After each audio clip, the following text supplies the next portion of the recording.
Vaya abriendo su Biblia en Mateo capítulo 11, versículo 28. Mateo 11, 28. Vamos a continuar una serie que iniciamos hace 8 días, que se titula Cristianismo o Religión. Y este tema, que es el número 2, se titula Para los trabajados y cargados. Mateo 11, 28 dice así: Venid a mí todos los que estáis trabajados y cargados, y yo os haré descansar. Llevar mi yugo sobre vosotros y aprended de mí, que soy manso y humilde de corazón, y hallaréis descanso para vuestras almas. Porque mi yugo es fácil y ligera mi carga. Bien, para los trabajados y cargados. Esos 3 versículos que acabamos de leer son citados en todas las congregaciones cristianas. Cuando se ministra a los cansados, a los trabajados, a los desanimados, hijos de Dios, por distintas situaciones que nos van pasando en la vida. Sin embargo, el significado estricto de estos versículos son otros, como vamos a estudiar. Una pregunta: ¿a quiénes se refirió Jesús en realidad cuando dijo, vengan a mí todos los que están trabajados y cargados? ¿A quiénes? ¿A qué clase de trabajo se refería Jesús? ¿A qué clase de cargas en las personas se refería Jesús? Para fin de entender estos versículos, que son de los más conocidos en la Biblia, y darles su verdadero significado, necesitamos irnos un poco al contexto. ¿Cuál es el principio del contexto? Lo que viene antes y después de los versículos a estudiar, o del pasaje que se va a estudiar. Entonces comenzamos en el contexto del capítulo 9. No lo vamos a leer todo, 9, 10 y 11, no lo vamos a leer todo. Eso lo va a tener de tarea, y si no hace la tarea, pues no va a entender. No puedo leer todos los capítulos, pero voy a hacer una breve reseña. En el capítulo 9, en los primeros versículos, Jesús sana a un paralítico y le perdona los pecados.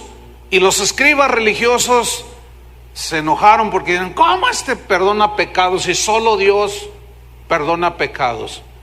Estaban diciendo que era una blasfemia. En el mismo pasaje de Mateo 9, escoge a Mateo como uno de sus discípulos.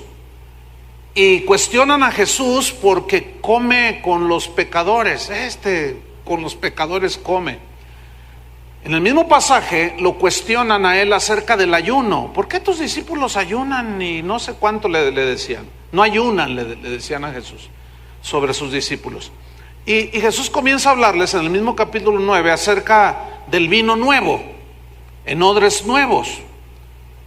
Y el vino nuevo es el evangelio de Jesucristo, que no podía echarse en odres viejos, que era la ley. Los odres viejos estrictamente en este pasaje significa la ley, y el vino nuevo el evangelio de la gracia. Más adelante en el mismo capítulo resucita una niña, sana 2 ciegos, sana un mudo, y los fariseos religiosos atacan diciendo que Jesús había hecho todos esos milagros por Belcebú, el príncipe de los demonios. Ahora, ¿quiénes fueron los que lo atacaron? Los religiosos. Por eso les dijo, el vino nuevo no se puede echar en odres viejos, porque se derrama, se rompen y se derraman. O sea, en la ley no cabe la gracia. Una es la ley y otra es la gracia. En Mateo 9:36, si usted me va siguiendo ahí, dice que al ver las multitudes, tuvo compasión de ellas, porque estaban desamparadas y dispersas como ovejas que no tienen pastor. ¿Cómo estaban las multitudes? Desamparadas y dispersas como ovejas que no tienen pastor. Pregunta: ¿cómo que multitudes dispersas y desamparadas como gente que no tiene pastor? ¿Por qué dijo Jesús esto? Porque los religiosos de ese tiempo, los fariseos, los escribas, que eran los encargados de enseñarle a la gente la ley, se habían apartado de la palabra de Dios. Entonces, al no enseñarles la palabra de Dios, Jesús ve a esa gente como desamparados, como dispersos, gente que no tiene pastor. Versículo 37. Entonces dijo a sus discípulos: a la verdad la mies es mucha, mas los obreros pocos. O sea, había pocos obreros en la viña del Señor que estaban realmente infundiendo en los corazones de la gente de Dios la palabra de Dios. Eran muy pocos. En ese tiempo en el que Jesús pisó la tierra, había muchísima más tradición de los hombres que palabra de Dios. Y déjeme decirle que los tiempos actuales están pareciendo a esos tiempos. Y se puede ver a las multitudes que llenan las iglesias, pero son como gente desamparada, porque que no tienen pastor, porque lo único que les enseñan son cosas que no tienen que ver nada con las escrituras. Entonces dice el versículo 38: rogad pues al Señor de la mies que envíe obreros a su mies. Es decir, obreros que en verdad enseñen la palabra de Dios. Noten que no dice envíen mercaderes, envíen engañadores, envíen fraudulentos, envíen gente que se enseñoree de las ovejas. No, obreros que verdaderamente alimenten a las ovejas del rebaño del Señor. Luego enseguida, pues en los siguientes capítulos 10, les habla del precio de ser su discípulo. Les habla acerca de lo que enfrentarían si seguían sus enseñanzas, y era persecución. Y esa persecución era por parte de los religiosos. También les habló de tomar la cruz cada día, negarse a sí mismo. En fin, había que pagar un precio de seguir el evangelio de la gracia. Y los religiosos iban a ser los perseguidores, no los ateos, no los gnósticos, no, esa gente no. Los religiosos, los que pensaban que conocían a Dios, pero tenían una serie de prácticas externas que no tenían que ver nada con la palabra de Dios. Llegamos a Mateo capítulo 11, versículo 16. Jesús comienza a reprochar de alguna manera que la gente, que los líderes religiosos de ese tiempo habían producido una generación de gente sin Dios, pero que tenía mucha religión. Entonces fíjate lo que dice Mateo 11:16. Mas ¿a qué compararé esta generación? O sea, la presente en la que él estaba ahí. Bueno, dice, es semejante a los muchachos que se sientan en las plazas y dan voces a sus compañeros, diciendo: os tocamos flauta y no bailasteis, os endechamos y no lamentasteis. O sea, les cantaron cantos alegres y se quedaron impávidos, les cantaron cantos tristes y no lloraron. O sea, nada les agradaba de lo que Jesús les estaba diciendo. ¿Por qué? Porque su mensaje chocaba con lo religioso, con las prácticas religiosas de ese tiempo. Dice el versículo 18: porque vino Juan, aquí está hablando Jesús, que ni comía ni bebía, y decían: está endemoniado ese. Versículo 19: viene el Hijo del Hombre, o sea Jesús, que come y bebe, y dicen: he aquí un hombre comilón y bebedor de vino. O sea, ¿quién les entiende a ustedes? No les gusta nada. Lo que no les gustaba era el mensaje que Jesús traía. ¿Por qué? Porque confrontaba su hipocresía. Lean Mateo 23 y ahí está uno de los reproches más duros de Jesús. Ahorita no lo lean, por supuesto. De los reproches más tremendos que Jesús hizo contra la gente religiosa y contra los líderes mayormente. Entonces le dice, le dicen a él: he aquí un hombre comilón y bebedor de vino, amigo de publicanos y de pecadores, pero la sabiduría es justificada por sus hijos. Eso significa que la sabiduría de Dios se demuestra por sus resultados. Eso es lo que significa esta frase. Versículo 20: entonces comenzó a reconvenir a las ciudades en las cuales había hecho muchos de sus milagros, porque no se habían arrepentido. O sea, comenzó a reconvenirles, a reprocharles, como decimos acá en México, ¿verdad? Comenzó a echarles en cara. ¿Cómo es posible? En esas ciudades había hecho muchos milagros y no se habían arrepentido. Y fíjate cómo se dirige a ellas diciendo, versículo 21, ay de ti, Corazín, ay de ti, Betsaida, porque si en Tiro y en Sidón se hubieran hecho los milagros que han sido hechos en vosotras, tiempo ha que se hubieran arrepentido en cilicio y en ceniza. Por tanto os digo que en el día del juicio será más tolerable el castigo para Tiro y para Sidón que para vosotros. Y tú, Capernaum, que eres levantada hasta el cielo, hasta el Hades serás abatida. Porque si en Sodoma se hubieran hecho los milagros que han sido hechos en ti, habrían permanecido hasta el día de hoy. Por tanto os digo que en el día del juicio será más tolerable el castigo para la tierra de Sodoma que para ti.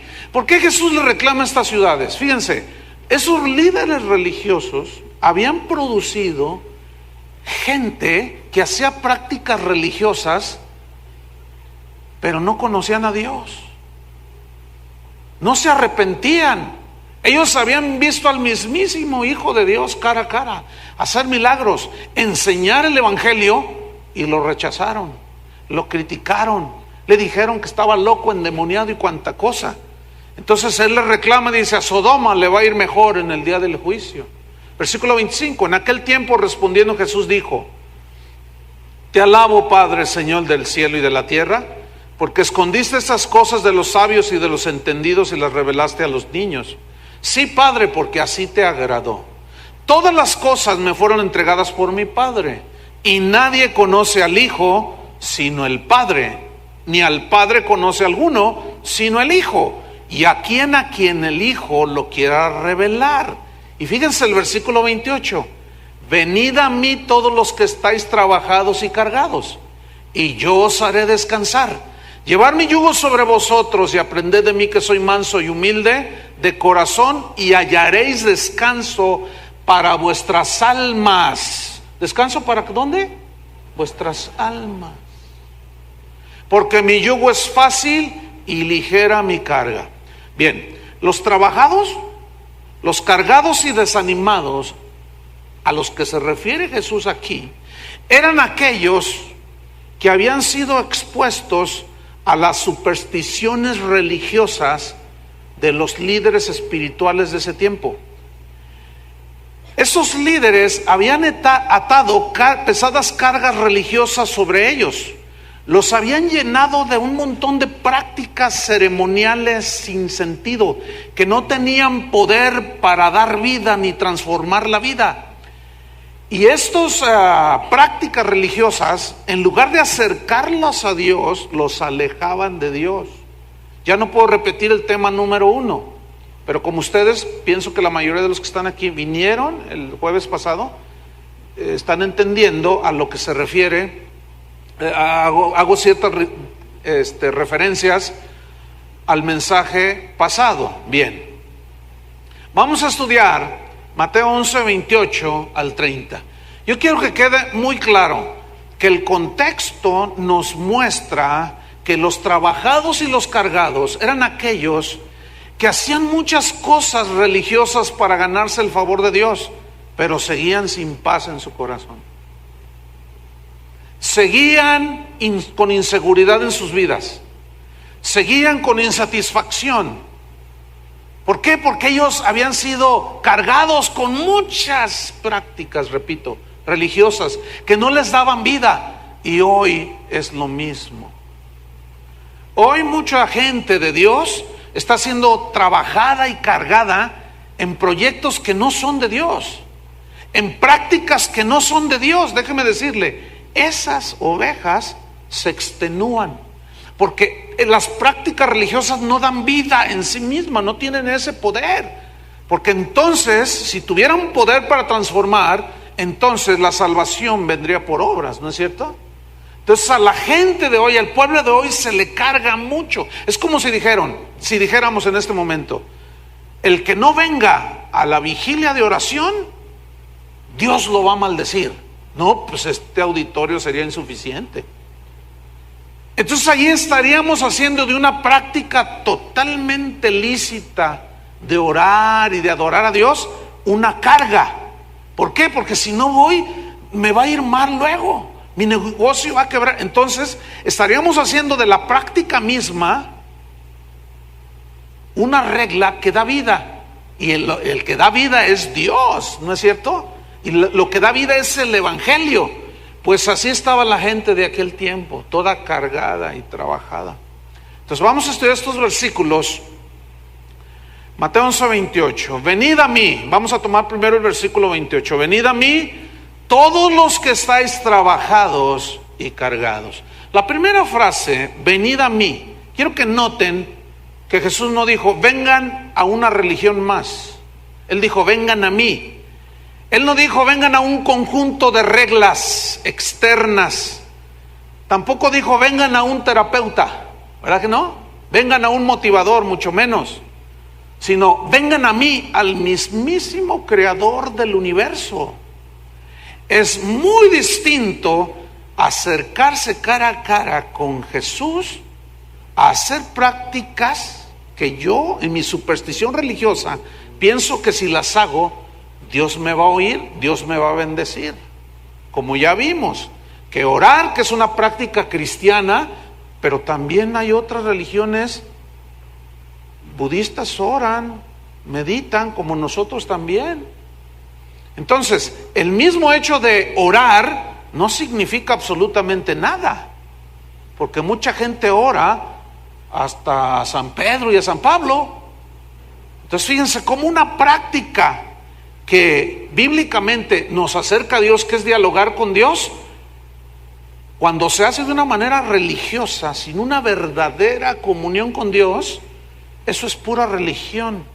Hay gente que, como el publicano de Lucas capítulo 18, no lo busque, que oraba, ayunaba, daba diezmos 2 veces a la semana, ayunaba, hacía un montón de prácticas, pero su corazón no estaba convertido. Y lo que Dios quiere es corazones arrepentidos, convertidos, no prácticas religiosas, porque no es por obras, hermano. Nadie de nosotros podemos ganarnos el favor por hacer cosas. Sin embargo, el pueblo de Dios está trabajado y cargado. Yo puedo ver mucha gente en muchos lugares, muchos correos que recibo, diciendo, pastor, estoy totalmente desanimado, ya no puedo más, porque me obligan a multiplicarme 12 por 12 por 12 por 12 por 12 y apenas llevo 3, dice. Entonces ya me bajaron, ya me quitaron, ya me dijeron que no sirvo para nada. Puras obras, puras cargas. Y la gente se extenúa. Entonces, venid a mí, al que es el agua viva que calma la sed. Venid a mí, al que es el pan de la vida. O sea, nosotros no venimos a una religión, a practicar una religión. Nosotros venimos a adorar al Creador. ¿Lo entiende? Es muy diferente.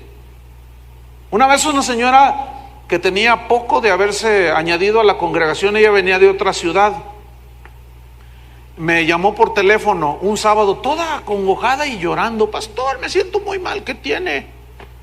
¿Le puedo ayudar? Dice, es que mañana, dice, mire, mi esposo no es cristiano y mañana nos tenemos que cambiar de casa, es el único día que mi esposo descansa el domingo, pero es que no voy a poder ir a la iglesia y luego todo se me va a voltear y me va a ir mal y Dios se va a enojar conmigo. ¿Quién le dijo eso? ¿Chuy García? ¿Quién le dijo eso?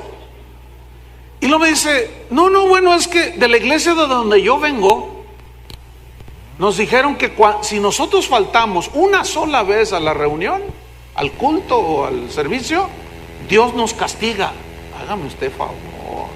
¿Cuántos saben que eso es una vil mentira? Ahora, por otro lado dice que no dejemos de congregarnos. ¿Para qué? Para adorar a Dios y tener comunión con Él como comunidad y adorarlos juntos. Pero si alguien por alguna razón que realmente justifique, podemos decirlo así, o sea, como en ese caso, yo le dije, no hombre, señora, le dije, vaya, le dije, no le va a pasar nada, apoya a su marido. Le dije, ¿cuánto tiene su marido, usted de cristiana? No, pues como 10 años, y no se ha convertido, todavía no. Pues ¿cómo se va a convertir? Dice, no, tú eres una cucaracha de templo. Le decía un montón de cosas a la señora. porque a ella le habían enseñado que tenía que ir, y porque si no iba, Dios se enojaba con ella. Eso no es verdad. ¿Y qué de los enfermos que no pueden congregarse? ¿Y qué? Puedo poner 20,000 ejemplos.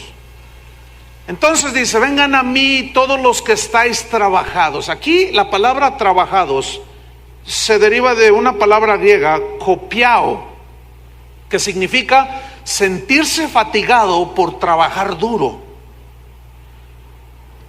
Es decir, habla de un cansancio que produce dolor al agotarse las fuerzas.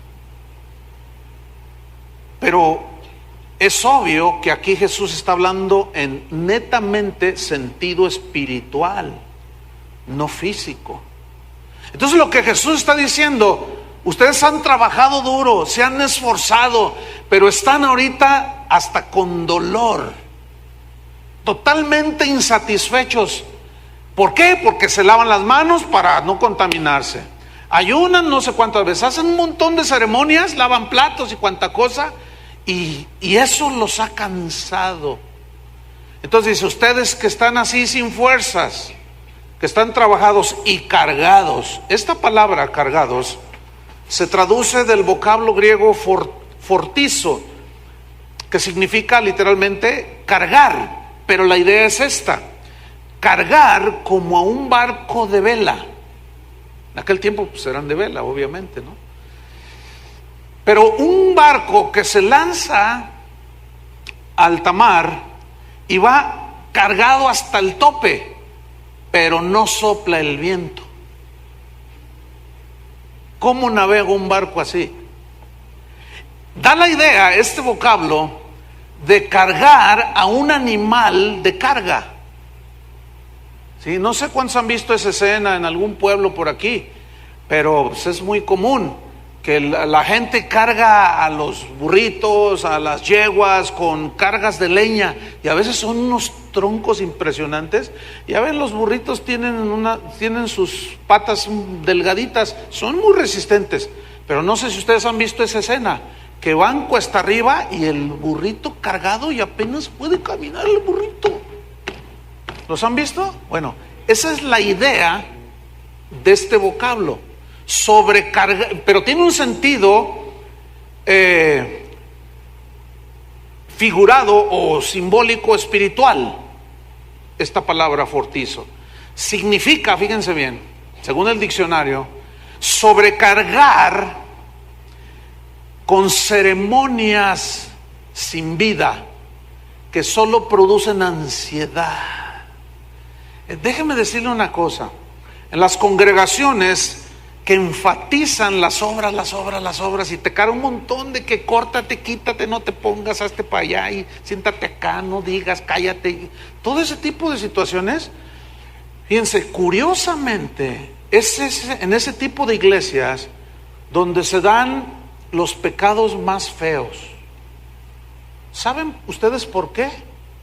Porque ese tipo de cosas no tiene ningún poder contra los apetitos de la carne. Como no alimenta el espíritu lo ceremonioso, la gente no tiene fuerza espiritual. Entonces el diablo los ataca, el mundo los ataca y su carne los arrastra. Olvídense, son un desastre ese tipo de lugares. Pregunta: ¿cómo navega un barco cargado cuando el viento no sopla? Pues se queda estancado. Y así hay muchos cristianos que están muy cargados. No sopla el viento del Espíritu Santo. No puede empujar eso, porque si Dios por el viento del Espíritu Santo empujara eso, entonces la religión sustituye al verdadero evangelio de Jesucristo, que es por gracia y por fe. ¿Cómo camina un animal cargado en una cuesta arriba? Muy lento y muy pesado. ¿Cómo camina un cristiano cargado de ritos, de reglas y ceremonias que aparentan espiritualidad? ¿Cómo camina? Muy lento. Si no es que siempre está estancado. ¿Por qué? Por la pesada carga que producen estas prácticas que no dan vida. Busque Lucas 11, versículo 46. Lucas 11, 46.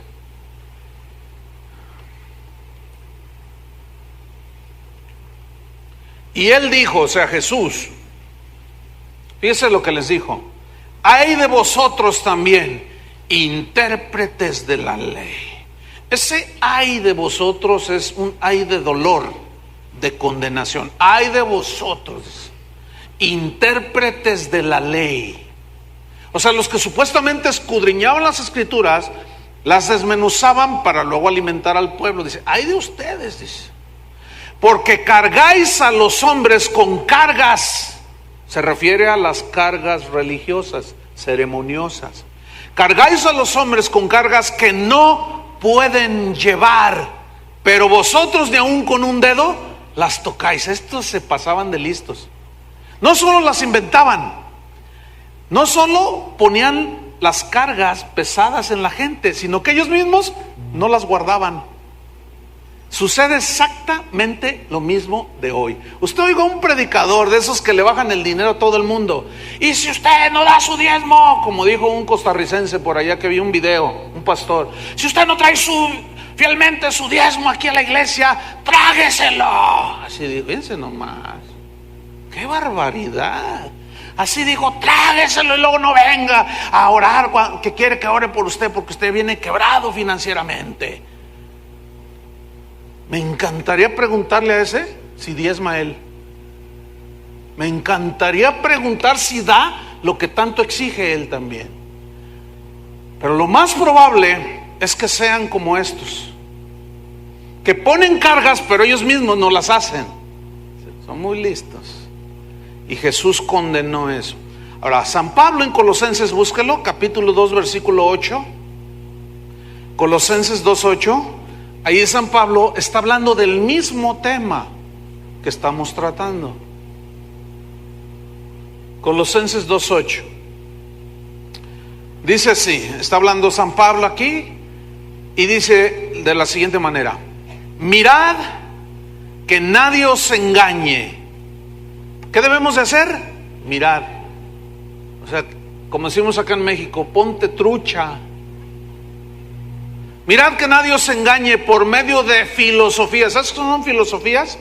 Pensamientos que aparentan tener sabiduría de Dios, pero no tienen sustento en las escrituras. Y ese tipo de sabiduría, dice la Biblia en Santiago, que es diabólica, animal. Así dice. Dios la rechaza. Entonces, no debemos permitir que nadie nos engañe por medio de filosofías, pero vea lo que viene a continuación: y huecas sutilezas. O sea, argumentos sutiles, pero son huecos. Suena bien lo que voy a decir. Hermanos, ¿quieren que esta ciudad sea entregada para Cristo? Suena bien. ¿Cuántos quisieran que Guadalajara se convirtiera para Cristo? Bueno, pues Dios me reveló, hermanos, Dios me reveló que tenemos que hacer guerra espiritual. ¿Cuántos quieren hacer guerra espiritual? Pues, vístanse de soldados. Necesitamos rentar un avión, nos cuesta $1,000 la hora, una avioneta. Por lo menos vamos a andar 5 horas aventando aceite por toda la ciudad. $5,000. No se ríen, así le hacen, hermano. Suena bien, suena sutil. Y van y se gastan miles de dólares rentando avionetas, tiran aceite por toda la ciudad y la ciudad sigue llena de homosexuales y de narcotraficantes y las cosas siguen igual, ¿sí o no? Sí. Huecas sutilezas. ¿Según qué dice? Las tradiciones de los hombres. Ya vimos lo que significa tradiciones, ¿se acuerdan? ¿Qué? Cosas que se nos ocurren a nosotros. Supersticiones religiosas, conforme a los rudimentos del mundo o al pensamiento del mundo. ¿Cómo es el mundo supersticioso? Aquí está una plantita de albahaca para que mi negocio prospere. Ahí está el billete de $2 para traer el dinero. ¿Y cuánta cosilla de esas? Huecas sutiles, suenan bien, pero son huecas. Son puras supersticiones de los hombres. ¿Qué más dice? Y no según Cristo. ¿Y no qué? Según Cristo. No según lo que Jesús enseñó. No según lo que es el evangelio que da la vida. No. Versículo 9, fíjate, porque en Él, o sea, en Cristo, no en las prácticas religiosas, en Él habita corporalmente toda la plenitud de la deidad. Pero vean a continuación versículo 10, y vosotros los creyentes estáis ¿qué? Completos en Él. Entonces ya no tengo que quebrantar las maldiciones generacionales en mi... No, ¿quién dijo? ¿Dónde dice? No, es que dice en Deuteronomio. No, hombre, haga un estudio exhaustivo y muy serio y se da cuenta que todo eso fue cortado cuando usted se entregó a Cristo. Ya no tenemos que hacer ningún tipo de prácticas que escribir los pecados y clavarlos en una cruz y luego renunciar a ellos, luego hacer una fogata y luego quemarlos. ¿Qué no fueron borrados cuando tú te arrepentiste en la cruz del Calvario? Entonces, ¿qué tienes que andar haciendo todas esas brujerías? Porque eso es lo que es. Son brujerías. Porque al hacer esas prácticas estás diciendo que lo que Cristo hizo en la cruz no fue suficiente. Son herejías, hermanos.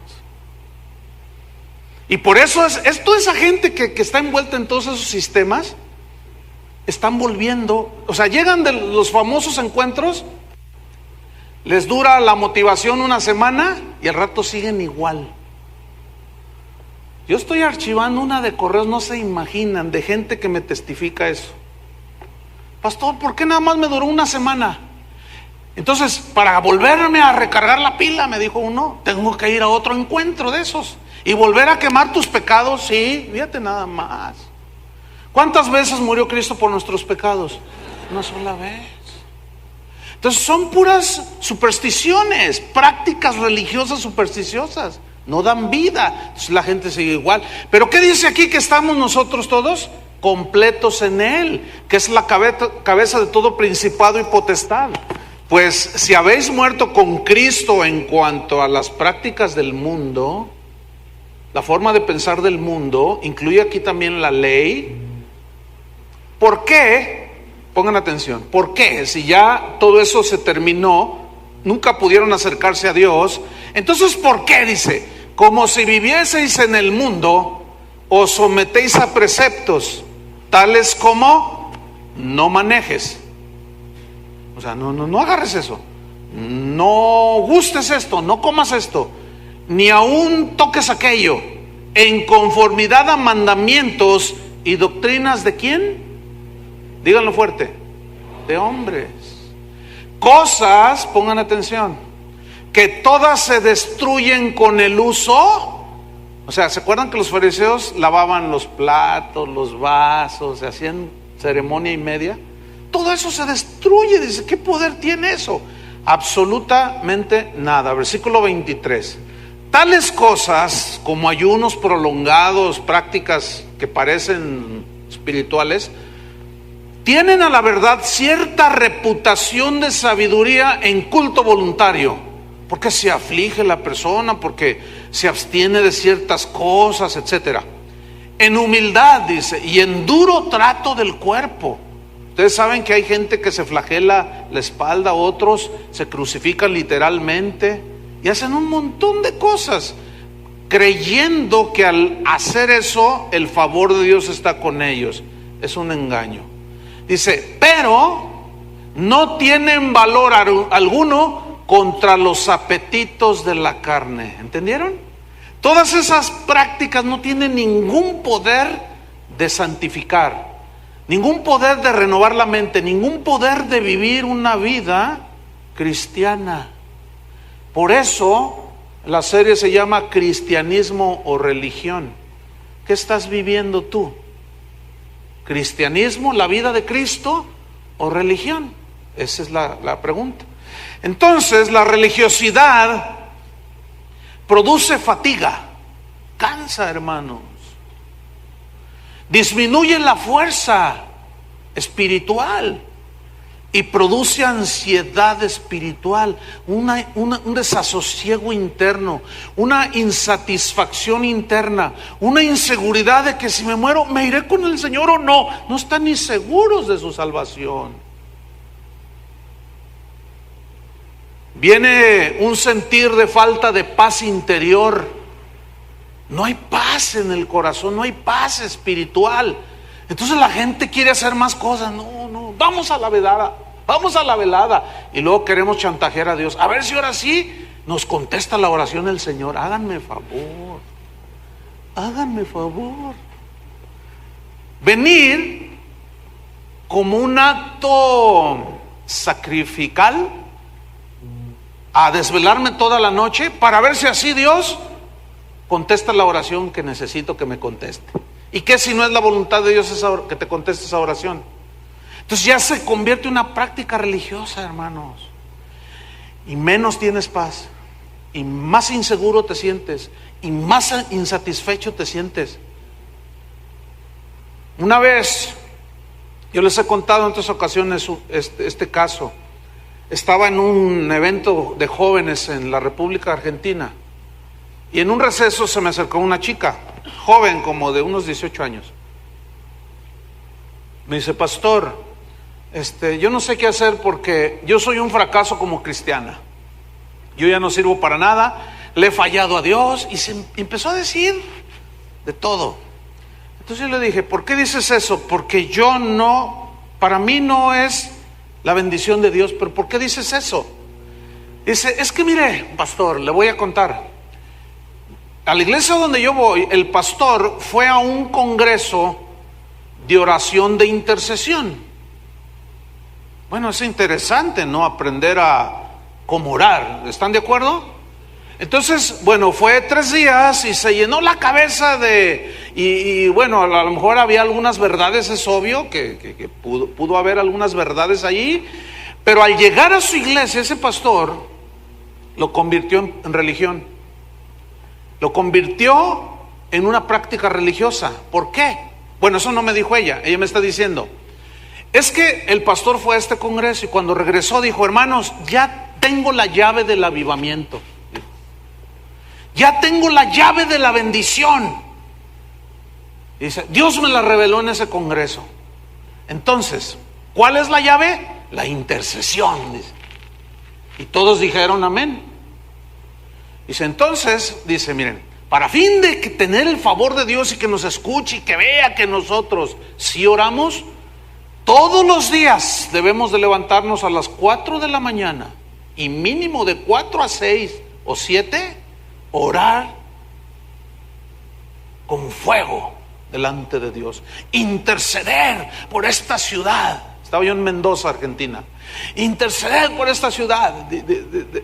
Decía la muchacha que el pastor les estaba enseñando. Entonces, pues llega, eso fue el domingo, y el lunes, pues yo me levanté a las 4 de la mañana y empecé a orar, y a los 5 minutos ya no tenía nada que decir.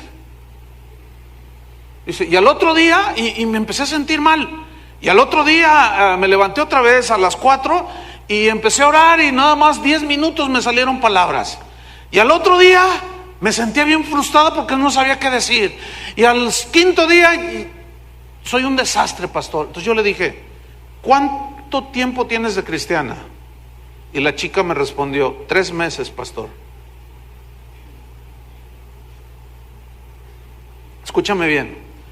Interceder, orar, ¿será algo bíblico?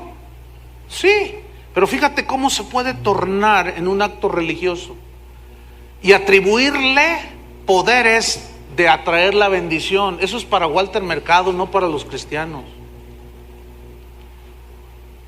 ¿Están entendiendo? Muy importante esto,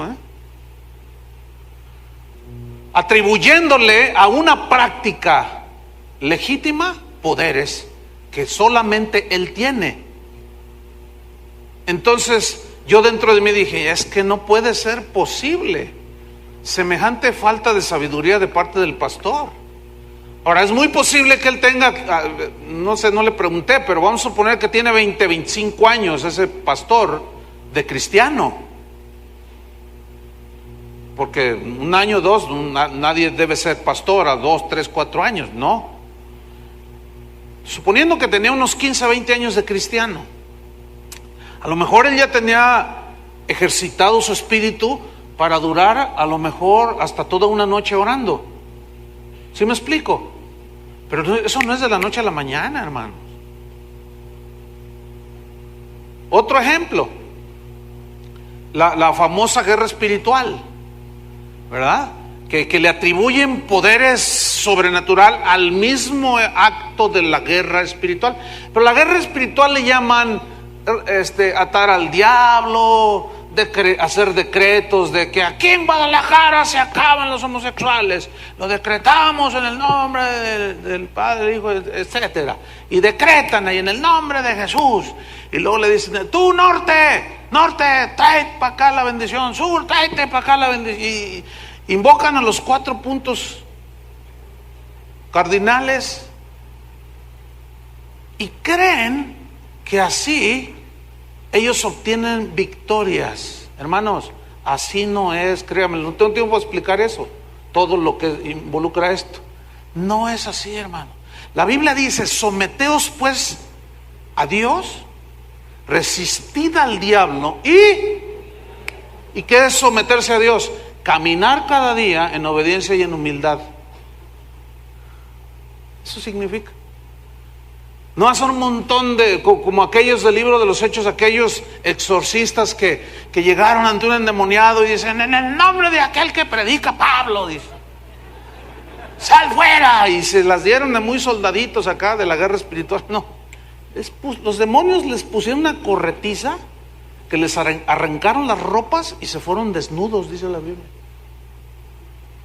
¿Cómo que en aquel que predica Pablo? No conocían a Dios. Entonces, fíjese, por una parte Jesús, en Juan 10, versículo 10, no lo busques, es un versículo muy conocido. Por una parte Jesús dice en Juan 10:10, el ladrón no viene sino para hurtar y matar y destruir. Yo he venido para que tengan vida y para que la tengan en abundancia. Pónganme mucha atención. ¿Han oído ese versículo?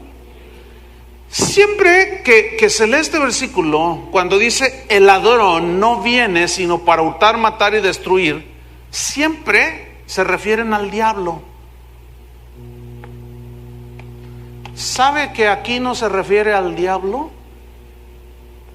Ay, no me vean así, escudriñen las escrituras y se van a dar cuenta.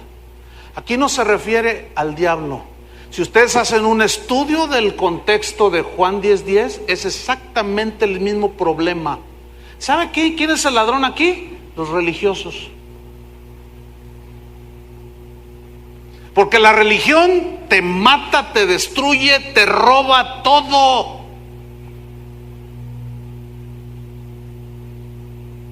Pero ya tendremos tiempo de estudiar más a profundidad esto, porque algunos me están mirando así, claro, porque estamos acostumbrados a oír versículos aislados. Entonces, se lo compruebo nada más con el contexto aquí del mismo versículo.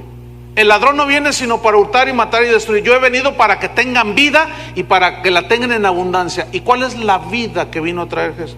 ¿Por medio de qué? De su evangelio, de su palabra. Entonces allí prácticamente está contrastando la religiosidad con el evangelio. Ya estudiaremos un poco más, porque algunos todavía me están viendo así de ladito. Bueno, si usted cree que es el diablo, pues de todas maneras. ¿Qué? Ok, es el diablo, para que no me vea tan feo. Estoy viendo unas miradas muy, muy feas. Está bien, ok, es el diablo, está bien. Pregunta: si fuera el diablo, ¿por qué entonces Jesús no reprendió al diablo? ¿Por qué reprendió a los religiosos? Bueno, ya nada más se la dejo ahí. Ok, vamos a seguir adelante. El evangelio de Cristo, cuando Él dijo: yo he venido para que tengan vida y para que la tengan en abundancia, es obvio. También lo vamos a estudiar con bastante precaución este versículo, para estudiar qué es lo que significa vida aquí. Yo he venido para que tengan vida, pero aquí hay una palabra que es la palabra abundancia.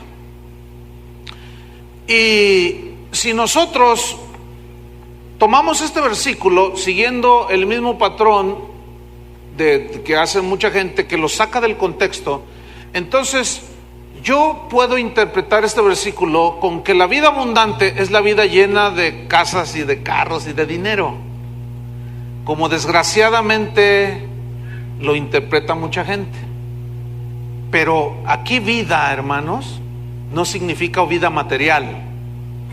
Significa, es obvio, que significa una vida netamente espiritual, independientemente de lo material. Entonces el Evangelio de Cristo produce vida espiritual. Escuchen lo que voy a decir. Si tú estás viviendo el Evangelio de Jesucristo, nunca te vas a fatigar. Nunca vas a sentir ansiedad. Vas a tener a veces inseguridad, pero no se lo achaques a que tú estás viviendo la palabra de Dios cuando en realidad no la estás viviendo o no la estamos viviendo. Mira, en los eventos de pastores, a los cuales he asistido cientos de veces, yo creo, en toda mi vida, nunca falta el típico llamado a los pastores que están por tirar la toalla. Y dice el que está ahí ministrando: siento en mi espíritu que debemos orar por los pastores que se sienten trabajados, cargados, que se sienten fracasados, pero Dios los quiere animar. Y se llena todo aquí adelante de pastores que quieren tirar la toalla. Una vez, nunca se me olvida esto, hermanos, estaba en Nicaragua, un evento donde había, no sé, como 3,000 pastores. Eran puros pastores y líderes. Y cuando el predicador hace el típico llamado, le llamo yo el típico llamado a los que quieren tirar la toalla, mire, el 98% se pusieron de pie, ni siquiera pasaron al frente, pues ¿a dónde pasaban? Todos querían tirar la toalla, o la gran mayoría. Entonces, claramente, el Espíritu Santo me oí su voz claramente dentro de mi espíritu y me dijo: mira, pregúntame por qué se sienten así. Entonces yo le dije: Señor, ¿por qué se sienten así?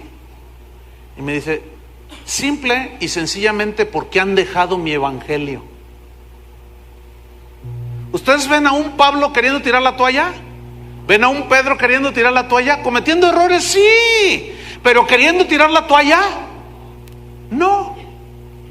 Hay momentos de desánimos, pero en ese mismo desánimo, cuando reactivas la palabra de Dios que está en el corazón, dices: no, bueno, a fin de cuentas, si vivo o me muero, soy del Señor. Sea que comamos o muramos, vivamos, somos del Señor. Si comemos y no comemos, somos del Señor.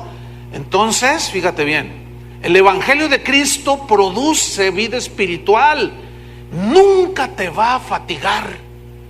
¿Me entendieron eso? Nunca, jamás. Porque entonces ya no es el Evangelio. Aunque tú vayas a una congregación donde se predica el Evangelio, al no vivir las verdades del Evangelio, comienzas a practicar religiosidad. Y empiezas con ese vacío, empieza a llegar esa falta de paz. Entonces, ¿qué me pasa? ¿Por qué me siento así? Escúchame bien, te pregunto, ¿estás viviendo las verdades del Evangelio? Porque si las vives, precisamente el Evangelio, la palabra de Dios, es la única que tiene el poder para darnos vida. Y a eso vino Cristo y por eso nos dejó su palabra. Por eso yo insisto mucho, no busquen la palabra del hombre, no busquen a los motivadores, esos famosos, no busquen la palabra de Dios que los alimente, porque si no, se van a extenuar. Y al rato andan apostatando y andan diciendo que todo el mundo es hipócrita. Porque al no tener vida en su palabra, entraste en una religiosidad. Venías fielmente a las reuniones, dabas tus diezmos, participaste en la vigilia de oración, saludaste al pastor de mano, orabas por él, un montón de cosas, pero no vivías las verdades del Evangelio. Cuando alguien te ofendía, tú le respondías y te amargabas con él. No vivías la verdad del Evangelio. Cuando Dios ponía a alguien que tenía una necesidad y tú tenías con qué darle, decían, pues hay que se rasque con sus uñas. Entonces, al no vivir las verdades del Evangelio, ponerlas en práctica, te mueres. Te vas desgastando, te vas cansando. Deja de orar, deja de leer la palabra de Dios, que es la que nos alimenta, la comunión y el Espíritu. ¿Y cómo se han sentido? ¿Les ha pasado? A mí sí. Inmediatamente te das cuenta. Pero mientras se vivan las verdades del Evangelio, hermano, eso produce vida. El Evangelio de Cristo es el único que te da el poder para vivir. Por eso Pablo dijo, todo lo puedo en Cristo que me fortalece. El Evangelio es medicina a tus huesos. El Evangelio es la luz en medio de las tinieblas. El Evangelio es el agua viva y fresca en medio del desierto. Imagínate en medio del desierto y tomarte una jarra de agua helada. Así es el Evangelio. Te tomas en el desierto esa jarra de agua fresca y te da la vida. ¿No es cierto? El Evangelio es el pan que alimenta el espíritu. El Evangelio es el consuelo en la aflicción. El Evangelio es todo, hermanos, para nosotros. Por eso Jesús dijo, el cielo y la tierra pasarán, mi palabra nunca pasará. Y la sentencia es fuerte cuando dice, si alguno le quita, se las va a ver conmigo. Si alguno le añade, también se las va a ver conmigo. Entonces tenemos que ser tenemos que ser celosos de enseñar la palabra de Dios lo más acertado posible. Por supuesto que no nos sabemos todo. En nuestra imperfección, pues no sabemos todo. Seguramente tenemos errores. ¿Están conscientes de eso? Seguramente, es seguro esto. No tenemos toda la revelación, aunque está escrita allí, pero a medida que vamos creciendo, vamos teniendo entendimiento, comprensión.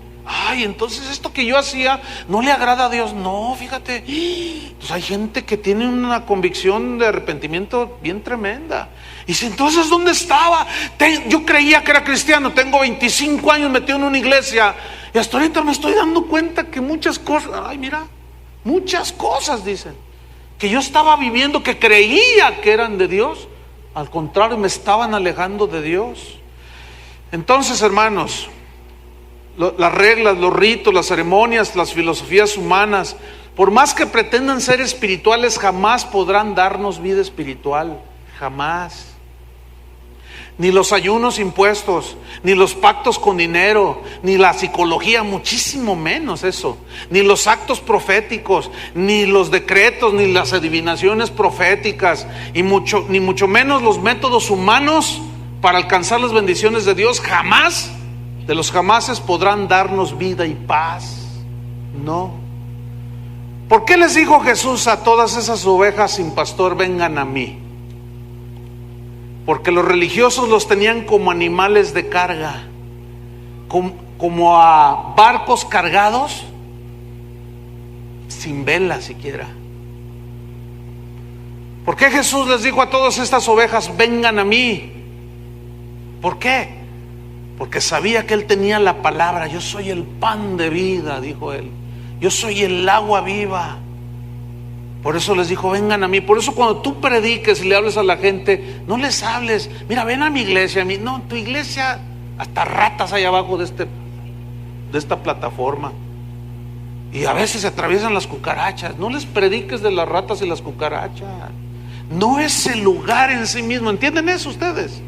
No es eso. No es el pastor, no son los de la alabanza, no, hermanos, no, entiéndanlo. ¿Quién es? Jesús y la palabra. Por eso a mí me preocupa mucho cuando gente que dice que es cristiana viene a una iglesia y no trae Biblia. No lo entiendo. O sea, no. Por más que me quieras comenzar, es que se me olvidó. ¿Y por qué no olvidaste los pies allá en tu casa? Porque el cerebro a lo mejor lo dejamos olvidado por allá. O sea, sin fin de cosas. No, hermanos, cristianismo es muchísimo más que venir a la iglesia, por supuesto. Vámonos sobre el final. Venid a mí todos los que estáis trabajados y cargados. ¿Y qué dice? Y yo os haré descansar. Descansar aquí viene del griego anapauo, que significa reposar. Significa quitarte esa carga agobiante. Significa también refrescarte, confortarte. Entonces Jesús está diciendo: quítate todo eso, recibe mi palabra, el vino nuevo, ama mi palabra, y mira, te voy a quitar esa carga agobiante que tienes, te voy a refrescar. Voy a refrescar tu alma y tu espíritu si tú vives mi palabra. Te voy a reconfortar, te voy a hacer descansar. En otras palabras, la religión te carga. Es como si Jesús estuviera diciendo: la religión te carga, te cansa y te deja exhausto. La relación con Dios a través de Jesucristo te da descanso y reposo. Descanso y reposo, ¿en dónde? Acá, miren, en el corazón, en el interior. Entonces tú puedes servir a Dios sin cargas innecesarias. Tú puedes servir a Dios con una libertad. Vivirás una vida fresca en el Señor y darás un mensaje fresco, que cuando le hables a la gente no le dirás: no te cortes el pelo y déjate la trenza y la falda bájatela. Eso no es el evangelio.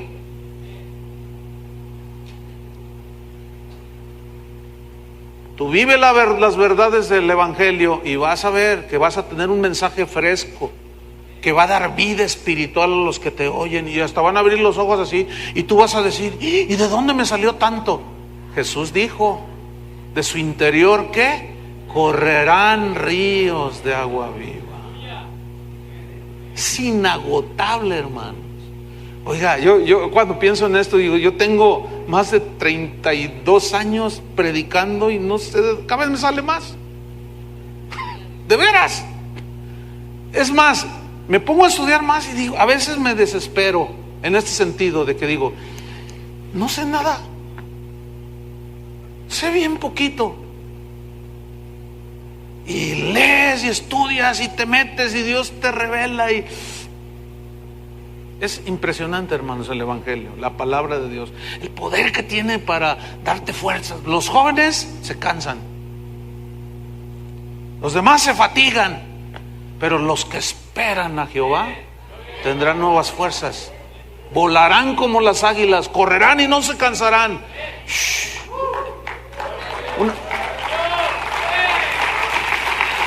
Fíjense, una vez, estando en un evento de esos de pastores, pues llegó uno a regañarme porque yo no me paraba a tirar la toalla. Me regañó porque no me paré a tirar la toalla. Entonces yo le dije: no, pues es que yo estoy bien. Es un orgulloso. Digo, ahora resulta que estar bien y tener fuerza y empujar en la fuerza de Dios es ser orgulloso. No, yo reconozco mis debilidades. Yo reconozco que sigo luchando cada día con mi carne, pero no lucho en mis fuerzas, hermano. Y Dios multiplica mis fuerzas. ¿Por qué? Por su palabra. Pero si yo leo los motivadores y todas esas sartas de falsos maestros que andan por ahí, los leo y me animo 5 minutos. Y al rato sigo igual, pero la palabra de Dios no. Ando con ella, despierto con ella, sueño con ella. No sé si les pasa a ustedes lo mismo. Siempre está en mi mente la palabra de Dios. Y cuando vienen las pruebas y los conflictos, de pronto estás en la carne, o sea, estás en un cuerpo débil, y de pronto así, pero luego viene la palabra inmediatamente: confía en mí, confía en mí. Entonces imagínate servir a Dios descansado, refrescado y reposado por el efecto del evangelio en tu vida. Imagínate servirlo así. Es como decimos los jóvenes, es otra onda. De verdad, hermanos, de verdad. Seguido me hacen preguntas a mí cuando salgo, y luego llegan los periodistas cristianos que, yo oro por ellos, le digo: Señor, dale sabiduría para hacer preguntas, porque te preguntan: ¿y cuál es su comida favorita mexicana? Me desesperan y me siento Kiko. Ay, no, me desesperan terrible. Y siempre me preguntan, pastor, ¿y cómo le hace para pastorear? Porque una vez uno me dijo, yo sé que hay una congregación grande que usted pastorea. No, pues yo le hablo a uno como le hablo a 5,000 o a 10,000. Le enseño lo mismo a 5 que a 10. Y les digo el mismo consejo. O sea, ¿cuál es la...? No, pero es que... Bueno, sí, yo entiendo. Hay muchos pastores que mueren antes de tiempo y les dan infartos en el corazón. Les da infarto del corazón. También hay infarto en el cerebro. Y les da, ¿por qué? Porque están muy cargados. Escúchenme bien, yo ya estuviera 7 metros abajo, enterrado, desde hace mucho. Si yo pretendiera llevar todas mis cargas y luego las de ustedes. Ustedes son los que más carga dan. Pero esa es la razón del pastorado, fíjense, curiosamente, esa es la razón del pastorado, ¿sí o no? Estarles enseñando, alimentándoles, sacando, estar ahí que te quiebras la espalda de estar ahí, en fin. Pero no es para ganar el favor, es para cumplir el ministerio. Pero escúchenme bien, si hay un cansancio físico, pero ¿saben una cosa? En ese cansancio, en esa obediencia, Dios multiplica las fuerzas, hermano. Y es maravilloso, hermano, servir al Señor. Finalizamos. Llevad mi yugo sobre vosotros. Yugo aquí significa algo que une, significa servidumbre, pero una servidumbre no que asfixia, ¿sí? Sino es un yugo que te une a Jesús, porque un yugo es un travesaño que se ponían en 2 bestias, en 2 bueyes, que caminaban juntos, tenían que ser de la misma medida, caminaban juntos para moler o trillar, etcétera. Y Jesús dice, lleven mi yugo sobre ustedes. Es decir, no, separados de mí, dijo él, nada puedes hacer. Entonces cuando dice, llevad mi yugo sobre vosotros, es algo que te une a Cristo Jesús, que puedes caminar todos los días con Él. Pero luego dice, y aprended de mí. Aprended de mí. ¿Qué aprendemos de Él? Su obediencia al Padre. Esa es una de las cosas. En Juan, no lo busquen, 1 de Juan 5:3, son versículos que ustedes conocen.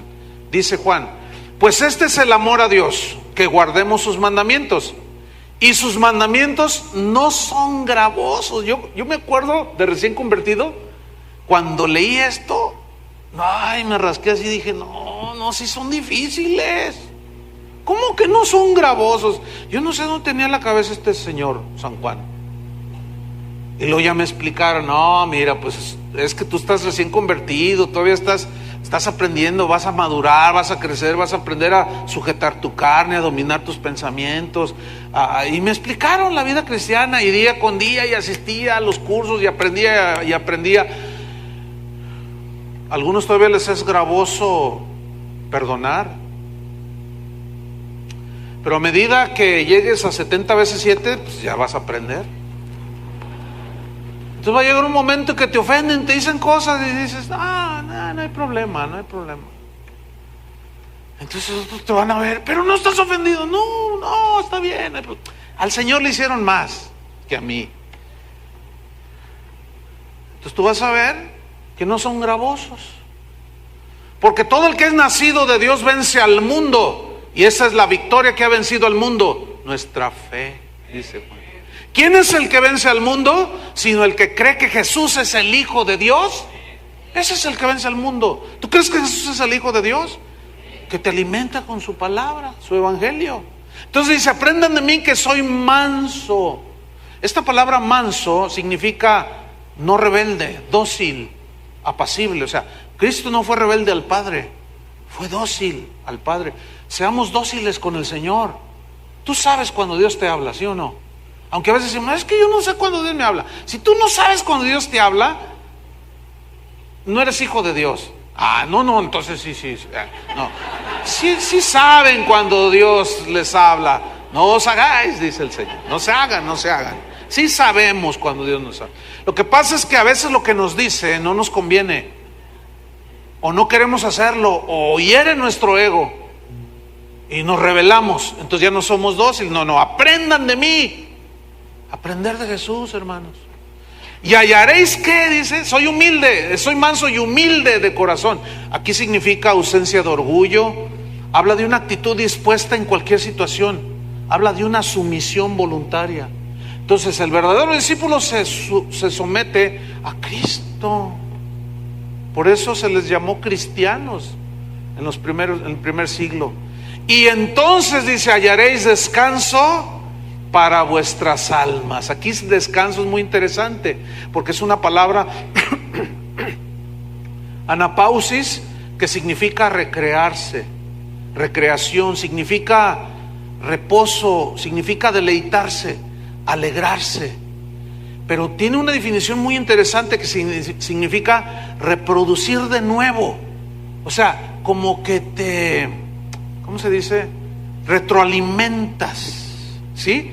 En la medida que tú aprendes a ser como Cristo, eres dócil, no hay orgullo, te sometes a su palabra, te alimentas de su palabra y la obedeces, te vas como retroalimentando en la misma palabra.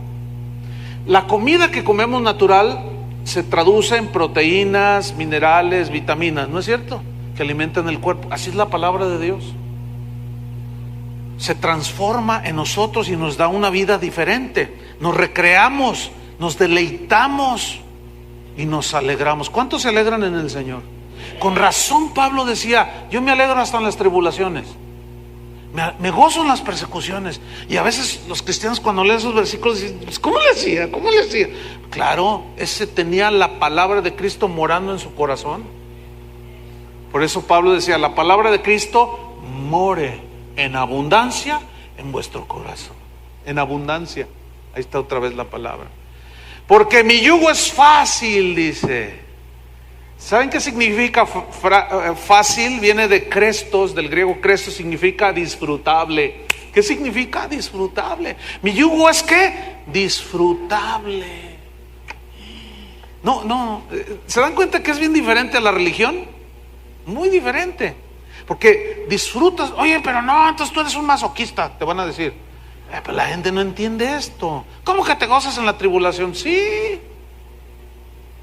¿Y cómo le haces para tener fe cuando se está muriendo tu papá? Pues la palabra de Dios me infunde fe. La fe viene por el oír. Porque mi yugo es fácil y ligera, ¿qué? Mi carga. Fíjate, aquí ligera significa más pequeña en tamaño. O sea, si hay una carga, si hay un precio a pagar, por ejemplo, cuando dice que tomemos cada día nuestra cruz y sigamos, hay un precio a pagar, pero ese precio no significa para ganar el favor de Dios, significa que si tú quieres vivir con Dios, te van a atacar, te van a rechazar, a eso se refiere, y no lo niegues, no te eches para atrás. Entonces, esa es una carga que llevamos, sí, pero escúchame bien, ligera mi carga aquí. El afros, esa es la palabra en griego, significa empujar como el viento empuja un barco de vela. O sea, esa carga que Dios nos pone, que si hay una carga que Jesús nos pone, pero no es como la religión. Entonces Él sopla con el viento de su espíritu, como sopla el viento y empuja un barco cargado, pero la vela está extendida y va navegando. Así, hermanos, el viento del espíritu nos empuja a llegar a la meta final. Concluimos. Si estás cansado y agobiado, si estás sin fuerzas, tu religión y tus ritos te tienen en un vacío espantoso. Jesús te dice, ven a mí, y te haré descansar, te daré reposo, te refrescaré en tu espíritu. Solo lleva mi yugo y aprende de mí, que no soy rebelde, no soy orgulloso. Solo disponte a servirme con humildad, y en ese servicio yo te doy reposo, te deleitarás, porque mi yugo lo podrás disfrutar, porque mi carga es pequeña, y podrás navegar como un barco en alta mar, porque el viento de mi espíritu soplará sobre ti y llegarás lejos.